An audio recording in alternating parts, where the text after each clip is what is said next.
Hi escapers, and welcome back to another video with your girl Escape with Dev. Yes, I am back with the good old part 2 of the why I had to leave Jamaica urgently to go back to the UK. So I just want to say before I get into part 2, shout outs to all my escapers that has sent congratulations, that has sent well wishes, and words of encouragement. I see you guys, I appreciate it so much. It means so much to me, you wouldn't even know. It really does. It really uplifts my spirit. So thank you so much. I love you guys. Mwah, mwah, mwah. Blessings to you always. And just stay tuned for the many more parts to come. Just because I want somebody to be encouraged. I want somebody to, if you lack faith, I want you to build back your faith. I want you to know that God is real, and through my journey I definitely think that will happen. So even if it's for one person, like I always say. So yeah, and if you are not subscribed to the Escaper family, what are you doing? Get yourself subscribed, because we've got a lot more content to come, not just about my journey, but we've got vlogs to come. They're going to be pretty exciting vlogs, because it's a whole different, I'm telling you, it's a different type of vlogs that's going to be coming. Of course, I know that a lot of people may want to know the updates with my mom and her Airbnb business, so that is definitely something to look forward to if you are interested in purchasing and buying in Jamaica to do Airbnb business or renting. Yeah, we've got some other projects coming up as well, and yeah, just chit-chatting with me and just getting to know me and just being encouraged, because I love to encourage you guys. So yeah, so if you haven't watched part 1, then please go ahead and watch part 1, because then you'll be kind of confused if you just jump to part 2. But I'm going to give you an overview. So you guys know that in part 1 I found out that I was pregnant in April 2024. I found out I was pregnant. I wasn't that happy about the whole situation. I was very nervous, very scared. You also know that I had a breakup before finding out I was pregnant, so that in itself was a bit of a, drama. And also I left you guys I was bleeding. I went to A&E in the UK, so I got back to the UK, went to A&E, found out that I was still actively pregnant. I went for an early morning and emergency scan to see if I was having an ectopic pregnancy. So let's jump straight into it. So part 2. So the next day came, morning. My appointment was around 10 a.m. in the morning. And so obviously, like I told you, mentally I had prepared that I could be having an ectopic pregnancy, or I could be losing the pregnancy. So I had that, I was mentally prepared for that. I prayed on it. But again, I think throughout this whole journey, I was very numb. The person that I normally am very highly emotional, but I was just numb. So I had not much emotion, but again, I prepared myself. So 10 a.m. came, and at the time, I'm not going to refer to I'm no longer going to say ex-partner. I'm actually going to give this person a name, and the name that I'm going to give this person is called Portland. And the only reason why I'm going to say Portland is because that's where the person's from, or originated from. They live in the UK, but they originated from Portland. So I'm going to say Portland. I'm not going to say ex, because I don't feel it's too much. It's too sensitive for me right now to say ex. I'm going to say Portland.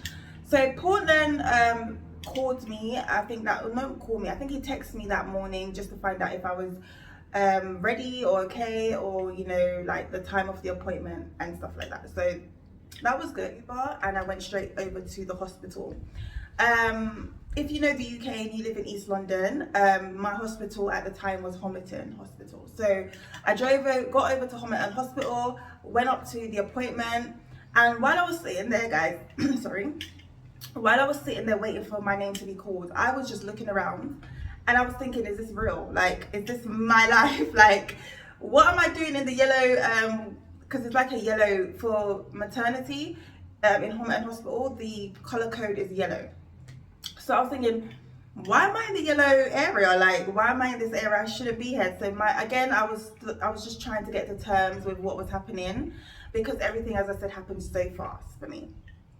So I was there waiting, and I saw different women and their partners coming in, and some people looked a bit worried. Some people were fine. I think I overheard somebody, I think they've lost their pregnancy, so they needed to, I think they were going to have operation to remove the pregnancy. So I think when women are having miscarriages, they do attend that department for them to do the emergency scans, and for them to obviously talk about you know, get, you know, them doing operations to get the baby out if they go through miscarriage.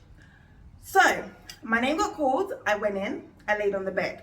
Now remember I told you in part 1 that this is where my whole life changed. Like literally my whole life. When I thought it changed, it really changed. So got called in, laid on the bed, you know.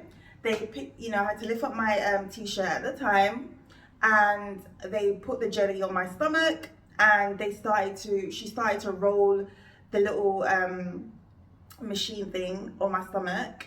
And I was adamant not to look at that screen. I didn't want to look at the screen because I was so scared. Like it was too much. It was too new for me.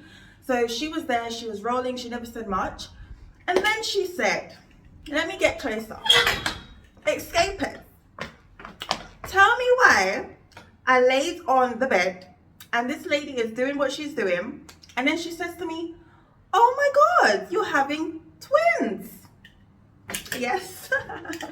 I was like, sorry, what did you just say? Like, what are you saying to me right now? Because I don't think you're getting this right. Can you just look again? She was like, yeah, you're having twins, and would you like to see? So I was like, okay. So I looked and I see like the 2 little sacs, if that's what it is, like it's 2 different sacs or something like that. Yeah.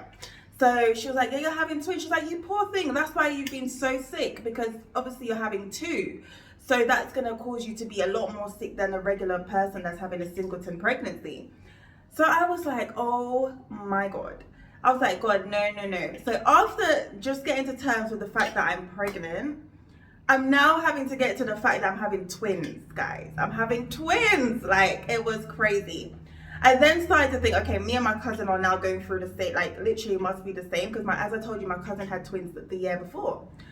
So I was like, wow. And I bear in mind, my mom's in Jamaica, and now I've got to call her and break the news that, hey, I mean, it's not just 1 now, it's 2. Everything started to flash before me, like I'm gonna have to get double buggy, I'm gonna have to get double cots, I'm gonna have to get double everything, I'm gonna have to get double of everything. So she explained to me as well that that's the reason why I probably was bleeding, because obviously because it's twins, it's like, I think I forgot, something was forming, so it caused the bleeding. So it was nothing to worry about. So she was like, that's fine, you can go home, we'll give you some more medication different to what I was on to help you, and hopefully it was anti-sickness pills that I was on, something to help you, and you should be fine. And then you know, I needed to then, she explained to me now to register if I was planning to have the baby, or at Homerton, having the babies at Homerton, I should register myself so that I can then be put onto now a midwife and, you know, get all my appointments ready and stuff like that. So I was like, okay, cool. I was only at the time probably like 5, 6 or 7 weeks, somewhere around that lines. I was around that, around there, 7, 8 weeks. So she did explain to me that I would have my next scan at 12 weeks, which would be the official scan, to make sure that the babies were growing good. So I was like, okay. So I was not like, you know, I mean, some parents, I mean, you hear that you have twins, you'll be like, oh my, like you'll be jumping up for joy. I obviously wasn't jumping for joy. I just went into more shock. So I went out and I called my mom and I was like, hey, mom. And she was like, hey, what's up? What happened? And I was like, this situation just got more like bad. She was like, what happened? I was like, I'm having twins. She was like, oh God. My mom was like, I can't remember the exact reaction, but it was almost like a, oh my God, like a scream. And I think it wasn't a thing of I got like, she went into, or anybody went into sort of depression or anything. It was just more of like a shock, because we were only trying to get our heads around one. So we then eventually, you know, we got into the fact that we was having twins. Like, a girl is gonna have twins and I don't have to go back. Yay me, like I don't have to go back. This is great. Like everyone's like, it's great, you don't have to go back. You never wanted to go back anyways, because when I found out I was pregnant, I was like, this is it, I'm not gonna go back. So they was like, yeah, well now you've got twins, it's like God heard you, like you're not gonna go back because you've got 2. So yeah. So that part happened. I then also told Portland that I was having twins. He was like, look, I mean, he was shocked as well. I mean, if he was shocked before, then what do you expect from him now? So he was shocked, but I also wanted to know if he had twins in his family, and he did confirm that he has twins in his family. So that kind of made me know where the twins were coming from, even though I told you my cousin had twins the year before, but I believe her twins came from her husband's side, and my mum also had twins, but they didn't survive. And I believe my mum had like a one set of twin in her family from her dad's side. So I mean, from HG, and the HG started to get worse, and I had to be admitted into hospital quite a few times. So I wasn't admitted into hospital quite a few times, but this specific time I was admitted in hospital for almost 2 weeks. Now, bear in mind, again, I was by myself. My mom had still not come back because, again, there was nothing that concerning. We've just found out that my pregnancy is fine. It's twins. There's nothing to come back to the UK for right now because I'm okay. Even though I was having my HG, I was, getting the medication that I needed to, and I could go to the hospital and they give me IVs and I would be fine. So yeah, I just want to, as I said, I don't want to speak too much about Portland because that situation's sensitive, but Portland, let's just say Portland wasn't Portland in, do you get me? He didn't come to the hospital, like, you get where I'm coming from. He wasn't active, okay? So Portland didn't come. I was in hospital for almost 2 weeks. Now, when I was in hospital, a lot of things happened. So the first thing that happened was I witnessed a couple going through a miscarriage. Like, I was on the bed, like my cubicle was opposite to their cubicle, and they were going through a miscarriage, and I felt it was so emotional for me because I kind of said to myself, God, at the time I was still in my head about wanting, like, how I was going to cope with having kids, and I was, as I said, I was still kind of like, I don't want to do this, I can't do this. And I kind of was looking at it like, God, imagine, like, I don't want to do this and I've got twins, and these two, and this lovely couple is trying to have a baby and they can't have a baby, like, they're going through this miscarriage. And I just feel so ungrateful right now, and I wish that I could have and this is just my thought process that was happening, I'm keeping it real. I wish I could have taken my pregnancy and given it to them, because bear in mind, I am not in a relationship, I'm not where I want to be, and these guys are like, they're in a relationship, like they're married, they committed, like they are now wanting to build their family. I wish I could take my pregnancy and give it to them because they're ready. And they were, it was really emotional just seeing the lady, the lady go through that with her husband. So that happened to me, and then after that I was moved from the ward that I was in and I went to a different ward. Now, while in that ward, my sickness kept picking up. Like, I really just couldn't do it anymore. And I remember laying on the bed, and I remember them saying to me that the doctor was going to come and speak to me. And I told myself that when the doctor came to speak to me, I was going to tell the doctor that I no longer wanted to go through with my pregnancy, just because I just really mentally, physically, emotionally, I couldn't do it. I honestly was weak, escapers. I came to a weak spot, and so I laid in the hospital bed, bearing in mind I had nothing with me, no clothes, nothing with me, because I never planned to be admitted. So luckily my brother was able to bring stuff for me, but it wasn't like I had there was no support. The only support I had was to call my mom on the phone, and we would FaceTime. But knowing me, again, I'm not gonna try and get emotional, but if I do, then that's just me healing, I guess. I had no support, and I would look around and everyone had somebody, but I had nobody. And I had, don't get me wrong, because I had my mom, but I didn't want my mom to like come all the way back to the UK when she just started her business, and there was no real need for it. Even though I was going through what I was going through, I felt like I needed to put on my big girl panties and just ride it out and know that God is with me. But when I say that, I mean as in I never had a partner, and this is why I said that getting pregnant in a situation where you're not in a relationship or marriage is not good. Because when you and two people create life, you both should be there, like, through the whole process, right? And sometimes, unfortunately, that's not the way it goes. So I didn't have that, and that was playing on my mind as well. Like, I don't have you know, the person there. So I was really highly emotional, and I laid in that bed that night, and I remember saying to myself, and I'll get the specific date because I'll get the specific date because that night was very, very highly spiritual. So I remember laying on the bed, and I remember saying to I remember closing my eyes, and I said to God, I said, God, I'm gonna make a decision right now to not carry this pregnancy. But if this is something that you do not want me to do, please send me a sign right now, because I am literally going to I'm going to make this decision. And I remember I laid there and I went on Facebook. And as I was on Facebook, this girl, which I went to school with, I have never spoken to her, for many years I've not spoken to this girl. And I remember she reached out to me and she's like, hey, I've got something to say. And I was like, okay, that's fine. She then inboxed me and she said that I was, you know, kind of having my little, I wanted like her little prayer thing, like she was praying and she was talking to God, and God said that he had a message for me. And she said that my face appeared before her while she was praying. And she asked God, why is Davina's face appearing? Because I've not spoken to Davina in years. Like, I don't know like why her face would be appearing. And then God further gave her a message to give me. And just to confirm it, I'm going to post the message on the screen so you'll see the message. And what God told her, just to sum it up, was that she asked me if she could tell me, and I was like, go ahead, because anything to do with God, tell me.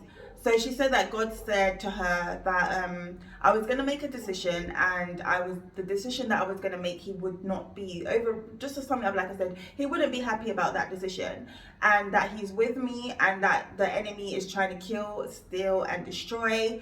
And if I make this decision, I'm going to regret it in the long run. In the beginning of making the decision, it probably will be good, but in the long term, I would not be. It wouldn't turn, like, I will regret it very badly, like very badly.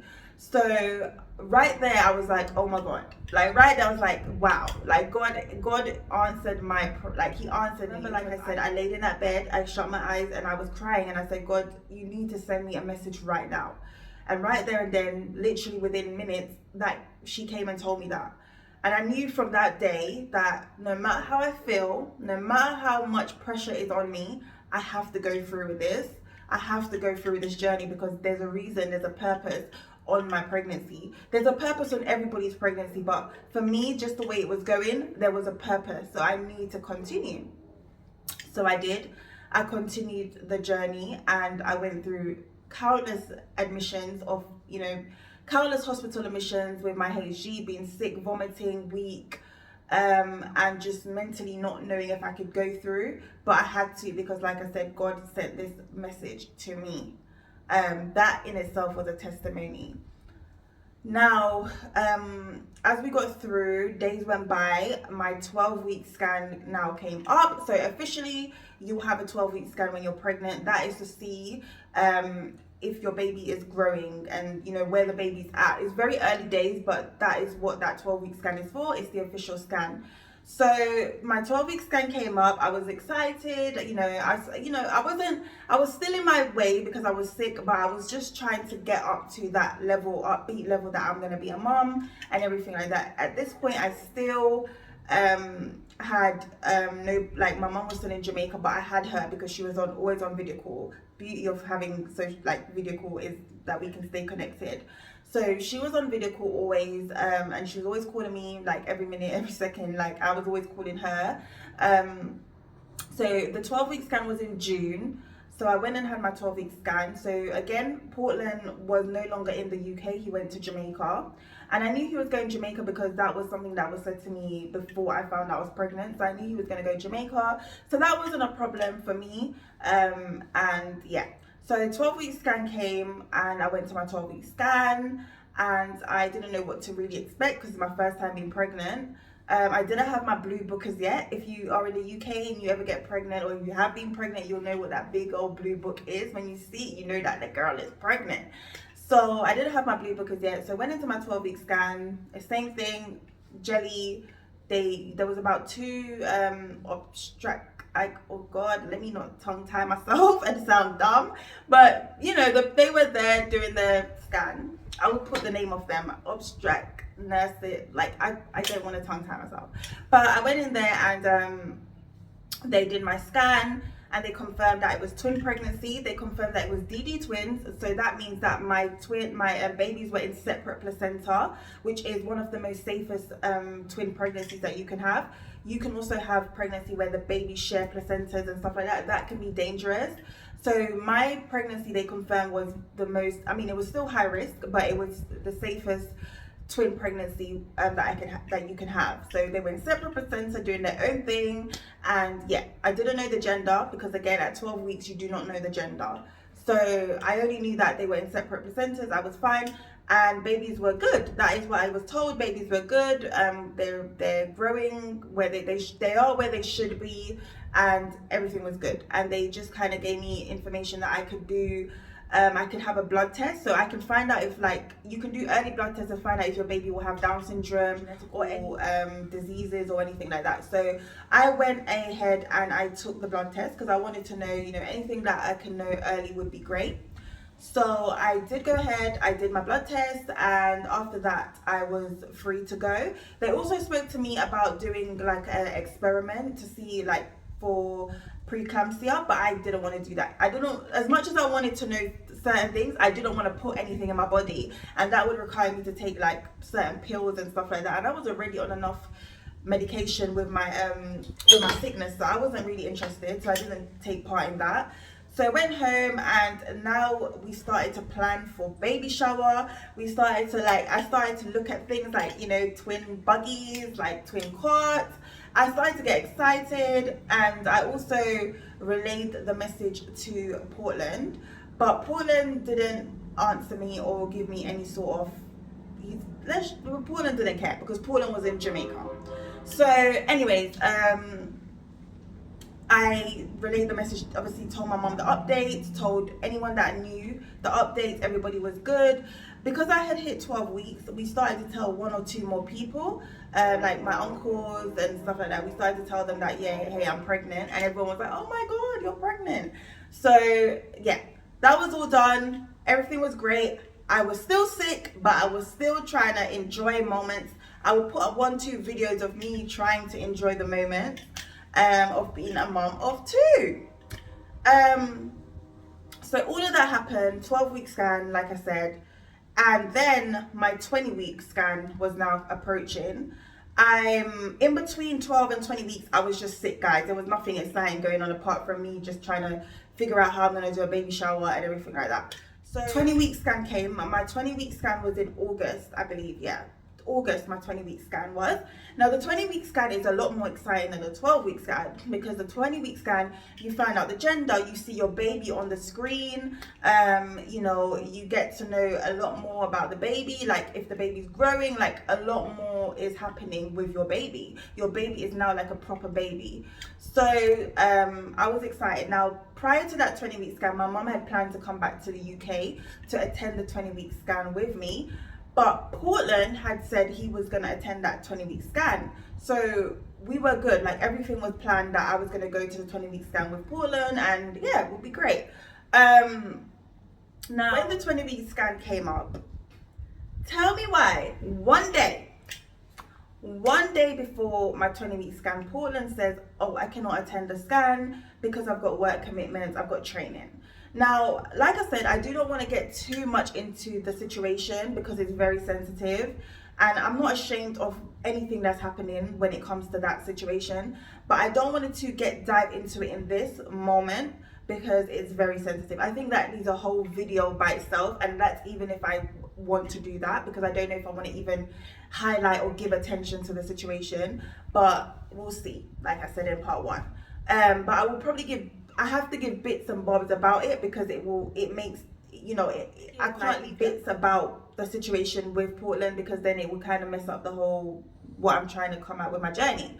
So, he told me that, I want to say a week or 2 before going to that scan. So bear in mind, Portland's now back in the UK. I went to see Portland at his house because a lot of things were happening. So I thought that by me going to see him, we could discuss things and we could try to resolve certain things for the sake of my pregnancy, for the sake of my 2 babies that were coming into the world. So when I went to that and the only reason why I'm speaking on this specific time that I went to see him is because everything is going to sort of kind of show you how God works and how things can, why you should be very careful of the thing. Like you'll understand as we dig deeper into the journey. So I went to see Portland and we had a conversation. I was emotional. I was crying because certain things were being like, it was very overwhelming for me.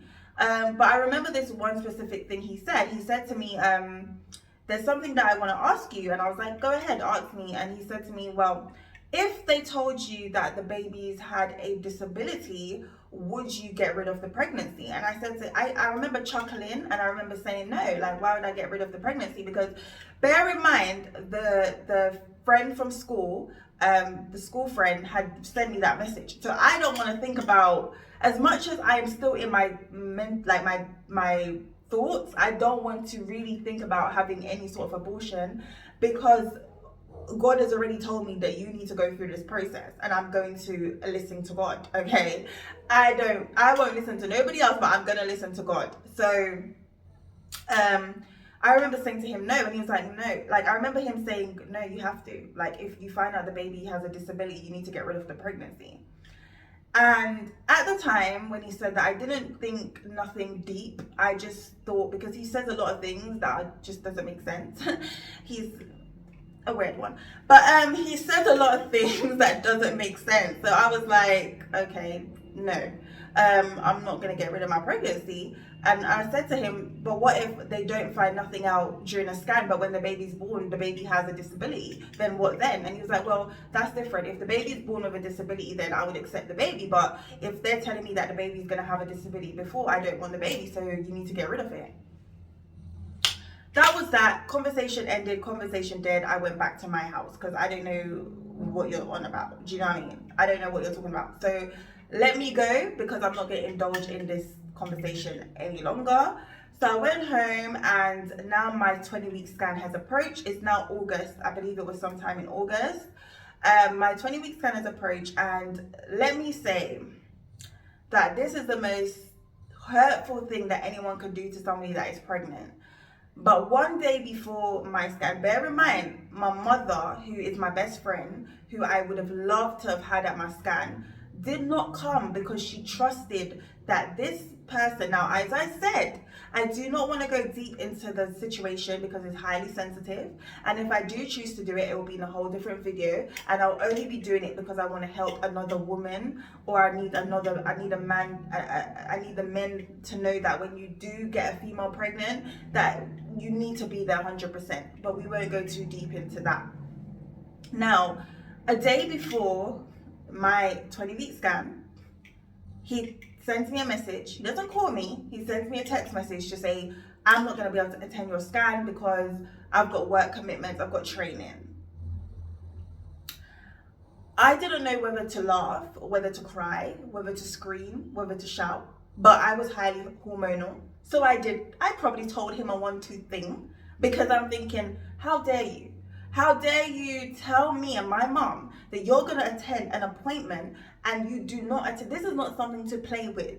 I'm very sick. I have no energy, and you're going to come and tell me on the day or before that you cannot attend because you've got training. Now, please, if you live in the UK, okay, when you have training, you know this at least a week, days before that you're going to have training. So I'm kind of confused why I wasn't told this like weeks before so that my mom could have took a flight and come to the UK and supported me. I wasn't told that. I was told it a day before my scan.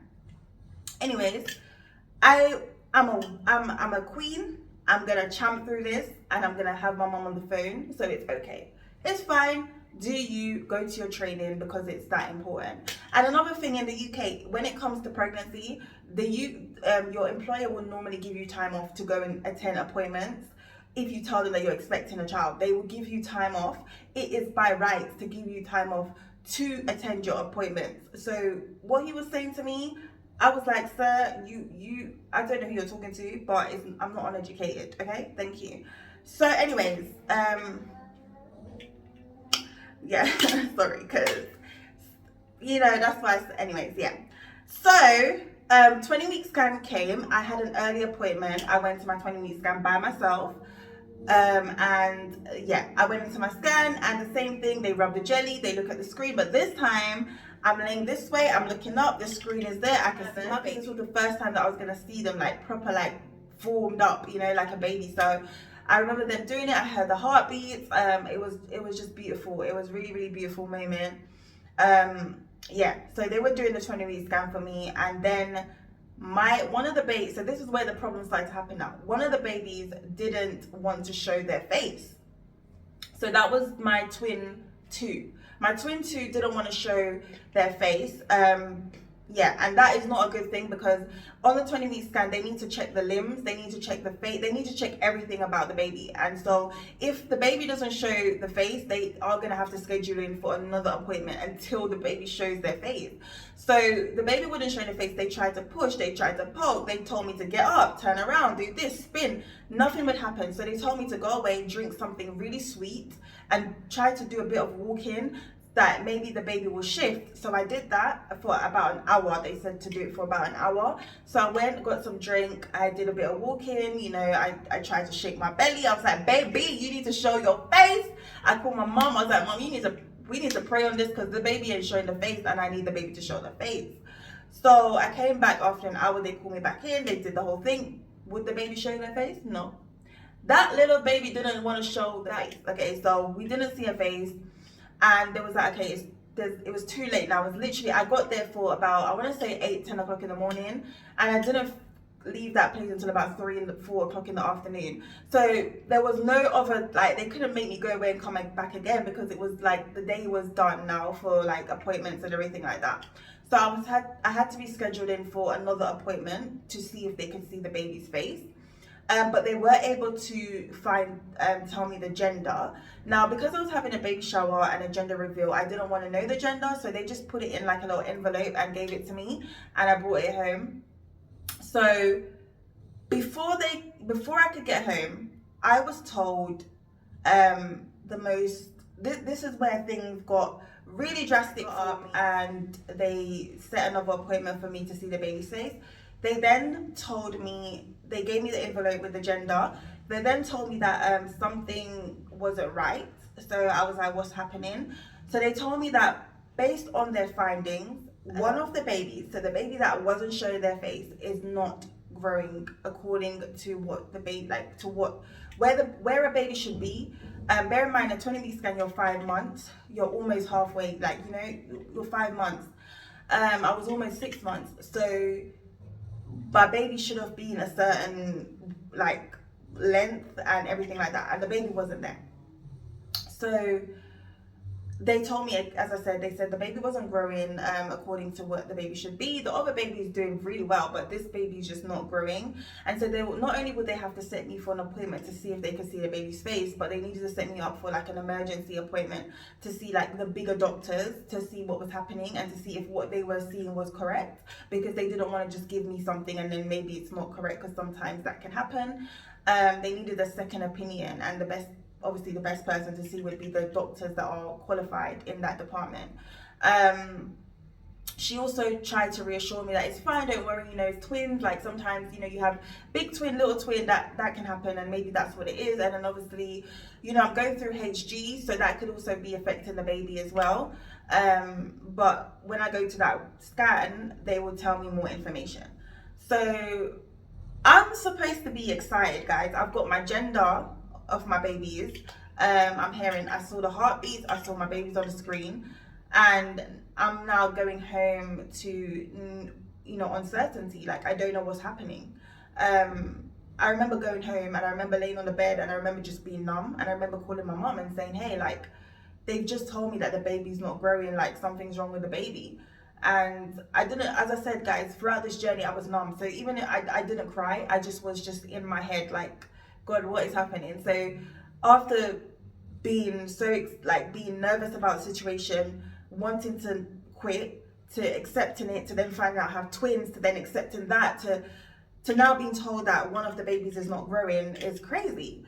So I remember thinking, like, can they please hurry up with the appointment? Because now I'm an overthinker. So now I'm left for days just thinking, like, what's happening, what's going on. I'm there now, you know, you go on Google, research, like, what could be happening. And my mom was like, it's fine, don't worry, like they probably just got it wrong. You know, these things happen, as twins, they probably just got it wrong, and one twin is always bigger than one, so it's okay. It's fine, don't worry about it, you'll be okay. But I remember just being really scared. So my appointment came back up for me to see, for the scan, to see if they could see the baby's face. I went to that appointment early in the morning again by myself. And did the baby show the face? No, that baby did not show the face again. So they were like, you know what, just leave it. When you go to the scan with the doctors, they will probably be able to, like, you know, have better luck at looking at the face. So I was like, okay, that's fine. Then the appointment came up to see the doctor for that scan to see what was happening with the pregnancy. So again, I was by myself. At this time, I was about 21 weeks. I think I was about 21 weeks now. So yeah, definitely 21 weeks, 21, 22 weeks. So I went for the appointment. I was very numb. Again, never had no emotions. It just was like, whatever happens, happens at this point. But I know that deep down I was scared. And I know that deep down I was hurting. And I know that deep down I wanted to cry. So yeah, I got to the 20-week scan. I went in and it was a male doctor. I laid down as normal routine. He did the jelly, he did the everything was silent. He never said nothing to me, I never said nothing to him. I just allowed him to do what he had to do. And then at the end, he then gave me the overview. And he said to me, plain straight, I mean, he was trying to be sympathetic, but he was like, I'm really sorry to say, but the baby really isn't growing.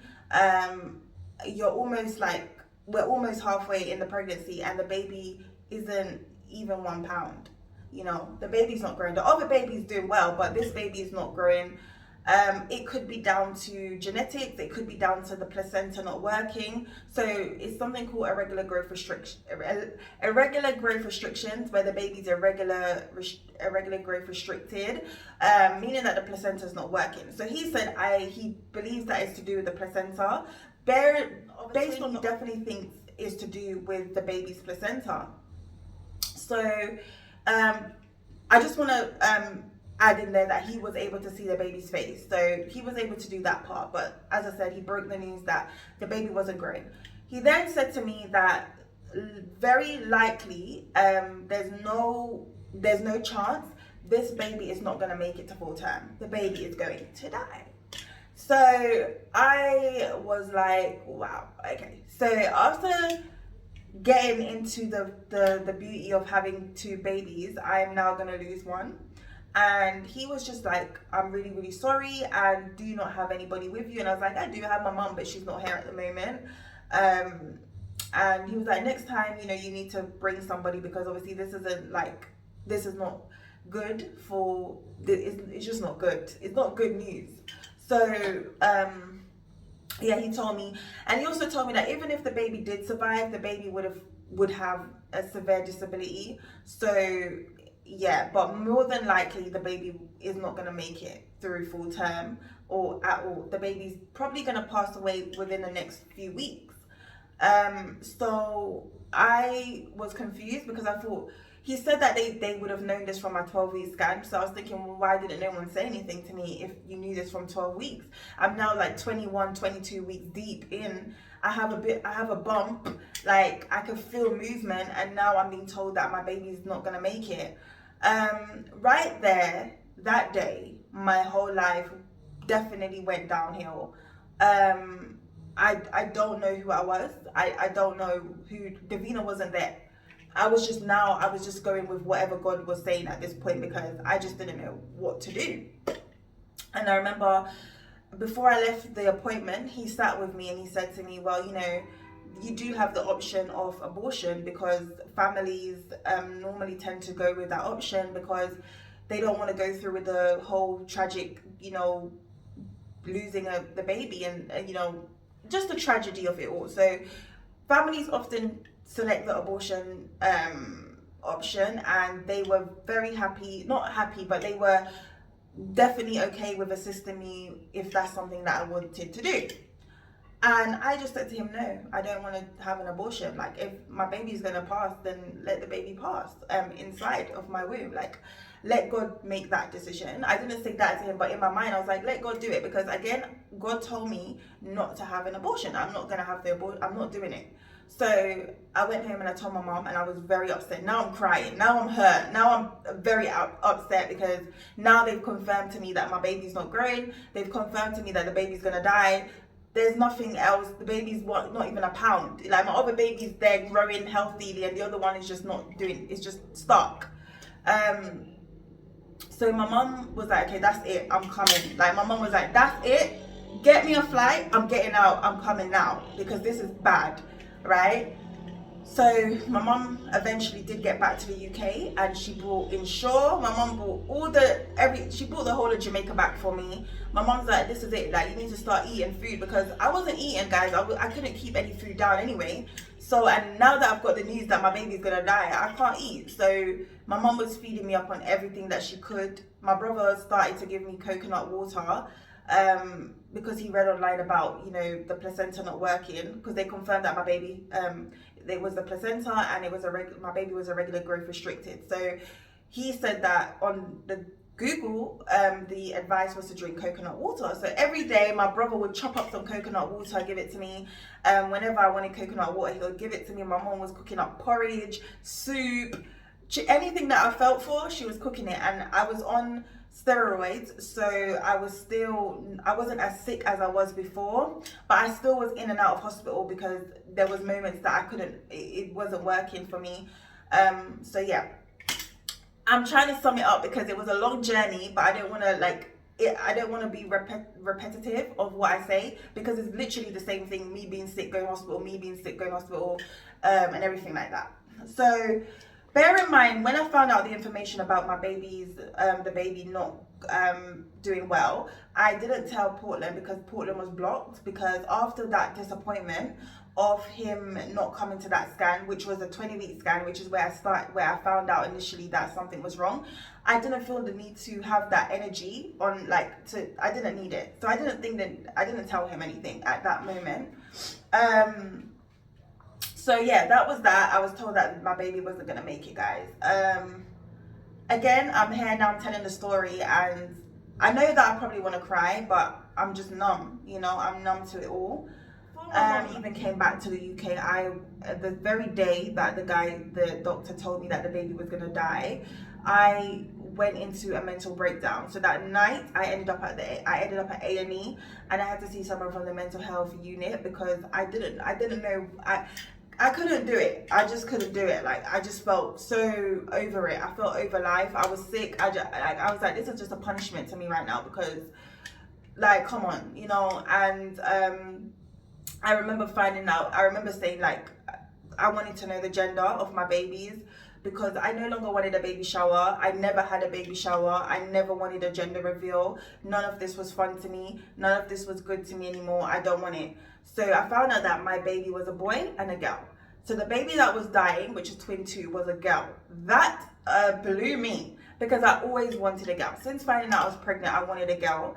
And finding out that my girl was dying, if my boy was dying, I would feel the same. But just knowing that I wanted a girl and I was losing the girl, I was just really hurt by that as well.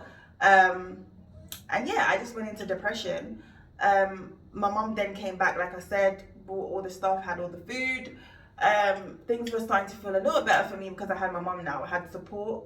Everybody started to be on it now. Like, Auntie Suan, shout out to Auntie Suan, love her to bits. She was calling my mom, telling mom, make her drink this, make her do this, because this is not going to go down. Shout out to Sophie, my prayer line group, Kaya Ministry. Everybody was praying for me, guys. Everybody was praying for me. Because I had another scan. So because of this situation, I had to have a scan every 2 weeks, just to see what was happening. And bearing in mind, because the baby was going to die, we had to make sure that the other twin wasn't going to be affected. So I had to keep strong, because I know I have my baby boy. So I just want to put out there that my baby girl's name would have been Dior, and my baby boy's name, I chose DeAndre. So baby girl, I chose Dior, and baby boy was DeAndre. So I remember it was so hard for me to bond with Dior, because it was so hard for me to bond with that twin because I knew what was going to happen. So I spoke to DeAndre, I spoke to my boy baby a lot, and I tried to speak. When I did speak to Dior, I used to say, like, you know, I'm so, like, I want you to come because I know I need you, but if you don't want to come, and if it's not destined for you to come, then it's okay to, like, it's okay. Sorry, I don't want to be emotional. I used to say, like, it's okay, like, you know, because I knew the situation. Sorry guys, because I know, like, I'm gonna get emotional and try not to. I knew the situation. I knew that there wasn't no,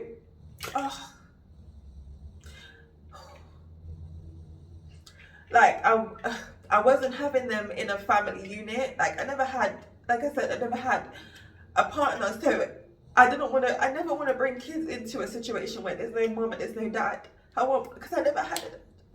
So I didn't, oh God. Oh no. Sorry guys. I didn't want to bring, just trying to keep it real because I know how hard it can be for someone else.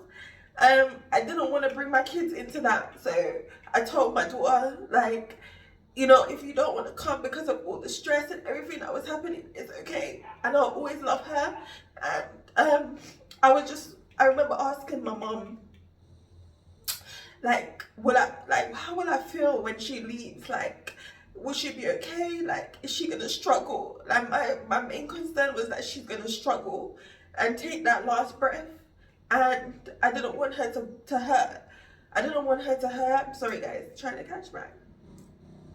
I didn't want my baby to hurt. I didn't want her to die just in pain. So I remember my mom saying, like, as hard as it was for everybody, I remember my mom saying, it's fine, like, she'll be okay, you know, she'll be fine. And I remember just, you know, just thinking that my other baby's in there, like, you could just imagine, like, it's not. Anyways, yeah, so sorry guys. I needed to cry. I needed to let that out. So I didn't, like I said, I had my moments where I would talk to her, but I tried not to for my own mental because I didn't want to get too attached, and then it was gonna be over anyways. My next scan came up. My mom came with me, and this was now gonna be my official doctor. And my mom told her that, listen, when you're gonna do this scan, please do not tell my child that about abortion. Do not mention certain things to her because it's gonna break her. And to be honest, guys, when I entered that room, I cried. I just felt so traumatized that I just started to cry. And the doctor was like, what's happening? What's going on? Because the doctor didn't know what happened before. It was a different doctor. So my mom explained to the doctor what happened and the whole thing with the abortion, and we didn't want to hear that anymore. So she was like, no, I won't mention anything about abortion, but as doctors, we've got to just tell you the truth. We've got to tell you what we see. And we said, that's fine. We understand.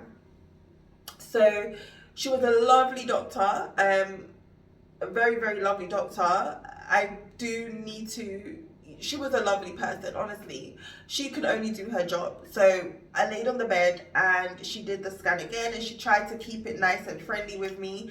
And she then said that, yes, the baby still hasn't grown. The baby's still less than a pound. Bear in mind, I'm probably now 7 months in. Yeah, probably now 7 months in. I don't have the specific dates because everything for me is a blur. But I was probably 7 months in now, and she said to me the baby still hasn't got to a pound.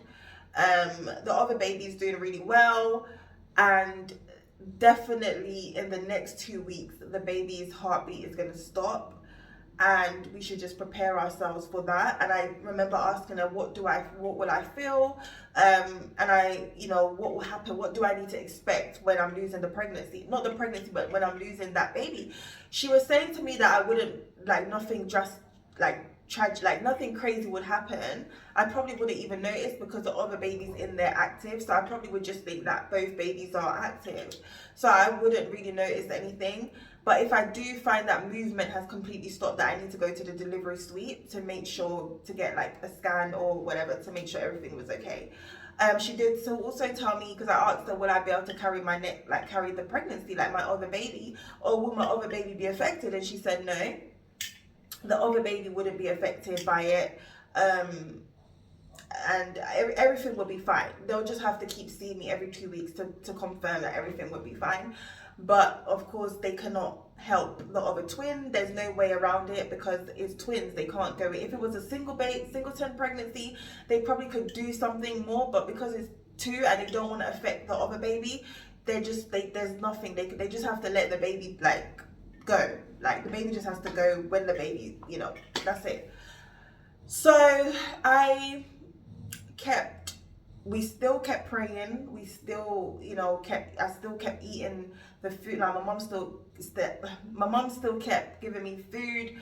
My brother still kept giving me coconut water. We still kept praying, prayer line group, family, everybody. We just kept praying and trying to have faith. When it came to shopping and buying, we only bought neutral stuff. We bought boy stuff because we knew the boy baby was fine. I used to look at the little girl stuff and I didn't buy it because what's the point? I couldn't. But I was buying my boy baby stuff, and I was now trying to get to terms with I'm only gonna have one baby. But I tried to come to terms with that. Bear in mind, I haven't mentioned this, I was going to my midwife appointments as well. And all of that was happening as well. But yeah, when it came to my pregnancy, I now started to lose a connection with my pregnancy. I didn't have a maternity shoot. I didn't do anything fun, what most people would do in pregnancy. I couldn't connect with my pregnancy because I'm losing it, basically. My baby's dying. So how can I actually love this pregnancy? I cannot. I can only be strong for my other baby and try to see if I can comfort talk my other baby. Do you know what I mean? I don't know, guys. What do you do? More than just pray and have faith and trust God. And I remember just thinking, God, you sent the school friend to come and tell me not to have an abortion, and I've not had an abortion, and now my baby's dying. It doesn't make any sense to me. This just feels like I'm being punished. And on top of that, I'm dealing with Portland and all of that. Do you know what I mean? So as I said, I think we were in August going into September. It was in August going to September. So my mum came with me to a few appointments where it was just the same thing, guys. The baby wasn't growing still. The baby was still under a pound. They did mention to me, my doctor, that if the baby had got to 1 pound, they probably could do something, but they ain't gonna rush to do anything because they don't want to affect my other baby, and my other baby's doing so well. They're not gonna go in and take the baby out and then what would happen is I could potentially have 2 babies that have a disability. Now, I want you guys to remember in the beginning when I said that when I first went to Portland's house, before that 20-week scan, he said to me, if I'm told that the babies have a disability, would I have an abortion? And I said, no. This is where I want to tell you guys, the power of the tongue is powerful. What you speak into the universe, you have to be very careful of what you speak. And I'm so angry that I didn't rebuke and I didn't pray over what he said, because literally what he said is basically what was happening right now in my pregnancy. My baby wasn't growing. It was like my baby had some form of disability. It was like my baby was gonna die. It was basically, and they offered me an abortion. Everything that what he had said in simple words came to pass, right? Now, they confirmed that they weren't going to take my baby out because they didn't want me to have 2 babies with a disability. That would be hard on me.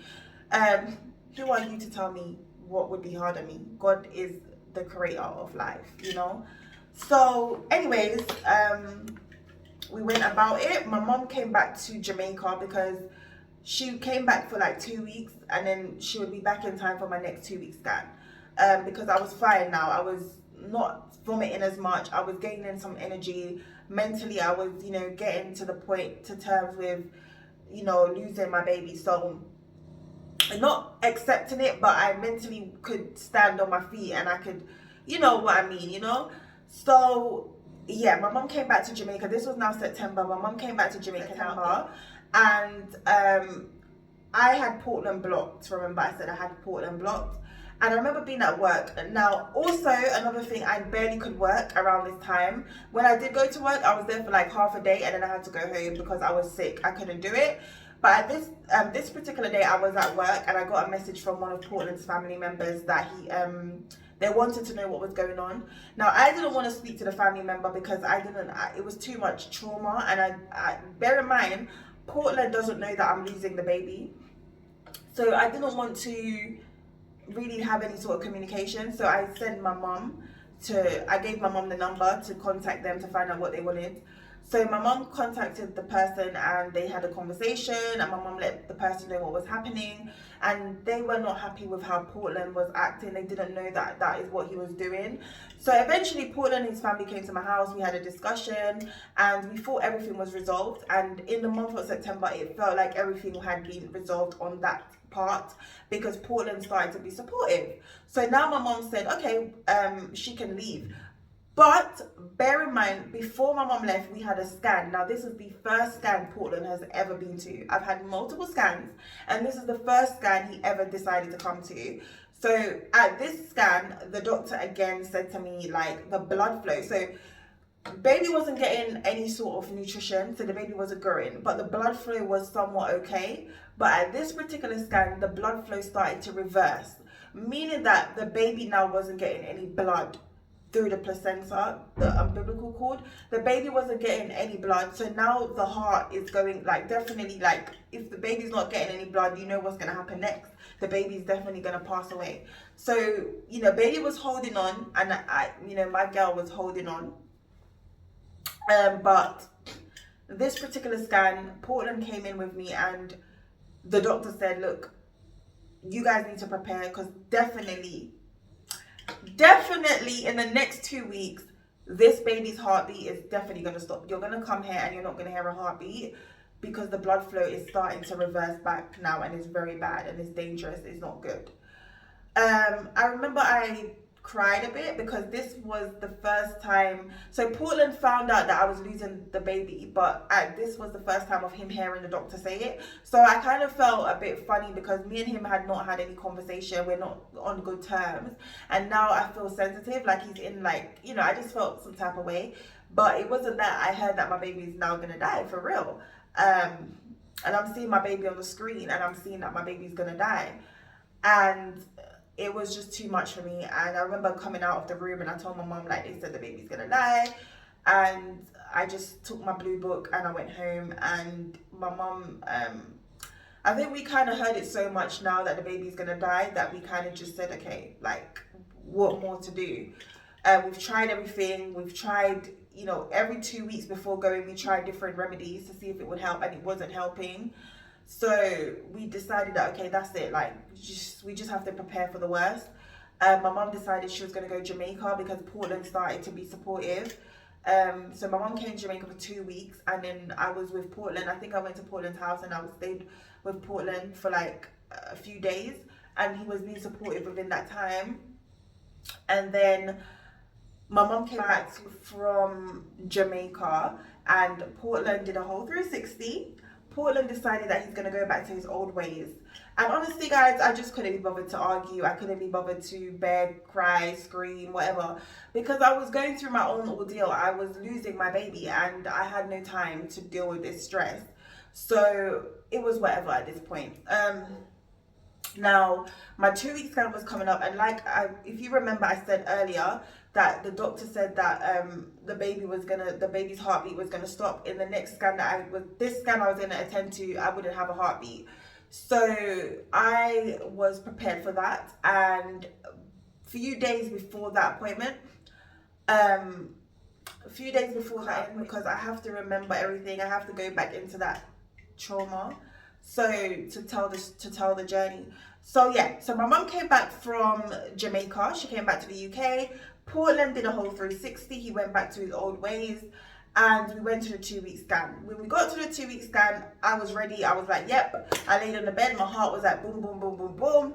She rolled that thing over my stomach, and she was like, oh, we have a heartbeat. Baby's still here. Baby's still moving, and baby has finally gained a pound.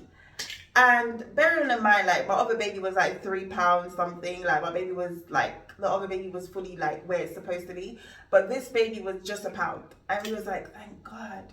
And I remember saying, oh God, you're good, because remember, she had said that if the baby hit a pound, it was more likely that they can save the baby.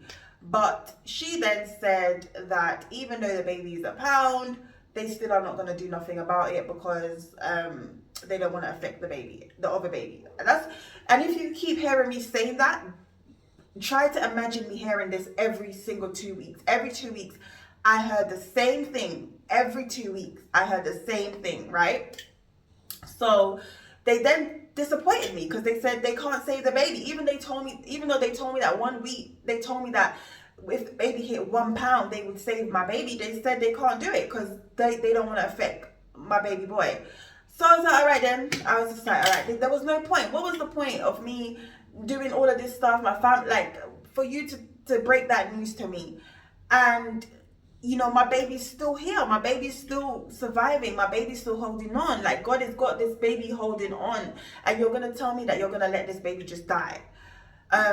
So she said to me, okay, well, even though the baby's hit a pound, it's still not growing. Like, it's not that much of, you know, it's not that much. And the baby's limbs, everything was like really just short. Like, you know what I'm saying? Baby was, yeah, they still couldn't do nothing about it. And I was scheduled in for another 2-week appointment. And yeah, that was it. Now, when I went home, everybody was sad and upset, because we thought that something could have been done. But yeah, nothing could be done. I was gonna go full term. December the 24th was my due date, guys. Yes, I was gonna have Christmas babies. December the 24th was my due date. And she said that I could go to the 24th of December with my other baby. She said, again, do not have any high hopes. The baby's definitely gonna die. So right after that, like 2 days after that appointment, I started to bleed. And that is where I knew that my baby couldn't hold on any longer. And we made our way over to the hospital, and me and my mom prepared for that, you know, because I was bleeding. When we got to the hospital, it took a while for them to call me in, but this is where I'm gonna cut the video and tell you to come back for part 3. I always apologize if I jumble up everything. It's because I'm trying to just give it to you raw and uncut. I'm not trying to be fake, because everything that I've been through was real, and I need it to come out, and it's healing for me as well to talk about it. So yeah, I'm gonna leave it right there. I started after that scan of her telling me that there's no point of having my hopes up. She didn't say it like that, but basically, you know, she basically said, like, even though the baby's now finally £1, hip hip hooray, the baby's still not gonna survive this. Like, the blood flow is getting worse, and yeah, the baby isn't even growing that rapidly to where we can say, yes, this is good. So that's it. And then a few days after that, I started to bleed, and I remember saying, yeah, like, you know, it was over. So as I said, that's where I'm going to leave it, and you can come back to part 3 to find out what happened after I started to bleed and what I found out. And yeah, I hope you enjoyed that. I hope that this part of the journey also shows you how God works, and how powerful the tongue is, and how much you should pray, have faith, and God will come to you when you need him. When you ask him to come to you, he will send a message to you. And yeah, I love you guys always. Stay tuned, stay connected, and I will see you in part 3 of the journey. And again, I'm sorry if I jumbled it up. I just wanted to tell my story. So I love you so much.